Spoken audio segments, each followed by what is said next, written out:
nígbà tí mo wà láyé èmi ayé bàbá ẹni tí òyìn ká òkú gẹ́lẹ́ tẹ́ni olówó lọ́wọ́ òní bàbá òkú gẹ́lẹ́ tẹ́ni òkọ́lé mọ́lé òyìn bàbá òkú gẹ́lẹ́ tẹ́ni ọba onílé ayọ̀ mo gbéga ọba ẹlẹ́rù nìyí mo gbéga mo gbéga mo gbéga mo gbéga gbogbo ayé bá mi gbéga mo gbéga èmi gbéga ọba onílé ayọ̀ mo gbéga ọba ẹlẹ́rù nìyí mo gbéga ẹ bá mi gbéga ẹ bá mi gbéga ẹ bá mi gbéga ìjọ ẹ̀dá ẹ bá mi gbé Jésù ga o ọba ọlọ́lá ni ẹ bá mi gbéga ẹ bá mi gbéga ẹ bá mi gbéga gbogbo ayé o ẹ bá mi gbé Jésù ga o ọba ọlọ́lá ni pariwo bàbá ẹ ṣé bàbá ẹ ṣé bàbá ẹ ṣé o ẹ ṣé gan ẹ ṣé bàbá ẹ ṣé bàbá ẹ ṣé o lórí ayé wa ẹ ṣé lórí ilé wa lórí iṣẹ́ o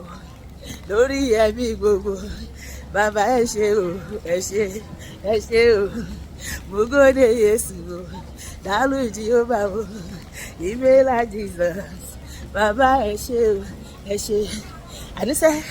torí náà ó gbéga gbéga gbéga gbéga gbéga gbéga gbéga gbéga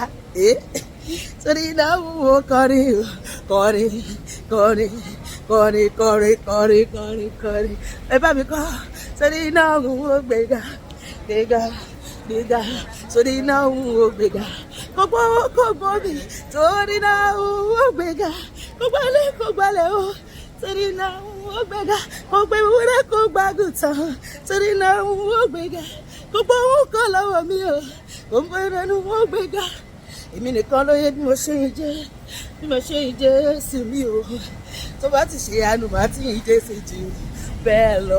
listen I am always happy o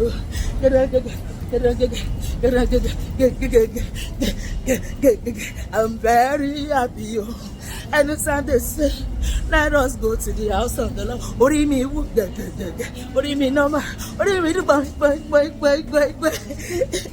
I'm always happy o I'm very happy o today the Lord will give me joy Olúwa máa fún mi láyọ̀ Olúwa máa ń bí jáde ijó ọpẹ́ o ẹ̀yin fi ìṣeré tananana tananana Ọlọ́run ìjẹ́ sàláàdì orí ọpẹ́ ní bàbá fẹ́ ẹni bá ti fún kò ní gbàgbà tọ́lọ́run ó gbé ìbùkún dé èmi ò ní fi ọ̀nà lẹ̀ kí wá lọ wọ̀gbẹ́